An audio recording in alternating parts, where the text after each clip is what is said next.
શું નામ ભાઈ તમારું? મારું નામ વિક્રમભાઈ. વિક્રમભાઈ, શું સમગ્ર બનાવ બન્યો તો? બનાવમાં સાહેબ એવો બનાવ બન્યો છે કે મારા ભાઈ છે નાનો, એ છોકરાને તાવ આવ્યો હતો, એટલે સરકારી હોસ્પિટલ મોરબી જગાત નાકા કહેવાય ત્યાં આરોગ્ય કેન્દ્રમાં લઈને જતો હતો. એટલે એ બેડી ચોકડી બાજુથી મારો ભાઈ આગળ ટુ વ્હીલ લઈને આવતો હતો, પાછળ ટ્રક હતું. મારા ભાઈએ ગાડી સાઈડમાં લઈ લીધી, પાછળ વાળાને હાથ ઊંચો કરીને કીધું હોત ગાડી ધીમી પાડી, છતાં એ માણસે ધીમી ન પાડી અને આ માણસ સાઈડમાં ઉભો હતો ને એને હડફેટે લઈ લીધો ટ્રક વાળાએ.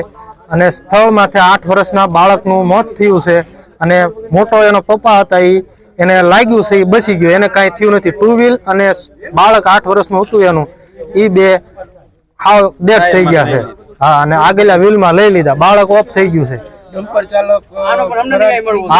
ચાલક ફરાર થઈ ગયો છે. કેલેન્ડર હાથમાં આવ્યો છે અને મેન જે એનો માલિક હતો ને એ હાથમાં આવ્યો છે. ડમ્પર ચાલક જે ડ્રાઈવર હતો ને એ ભાગી ચુક્યો છે. પોલીસને અને મીડિયાને અમારી એ જ માંગ છે કે અમને આનો ન્યાય મળવો જોઈએ. અમે નાના માણસો, અમે ઝુંપડપટ્ટીમાં રહીએ છીએ અને કચરામાંથી ભંગાર વીણીને અમે અમારું ગુજરાન ચલાવીએ છીએ. અમારો પ્રાઇવેટ દવાખાને જવાની અમારી પોઝિશન નહોતી, એ માટે અમે આરોગ્ય કેન્દ્ર સરકારીમાં બાળકને, મારો ભાઈ નાનો, દવાખાને લઈને જતો હતો. આ માણસે પાછળથી આવીને ડાયરેક્ટ હડફેટે લઈ લીધા. બાળકનું નામ છે જગદીશભાઈ, એના પપ્પાનું નામ છે જયસુખભાઈ. બાળકની ઉંમર હતી 8 વર્ષ.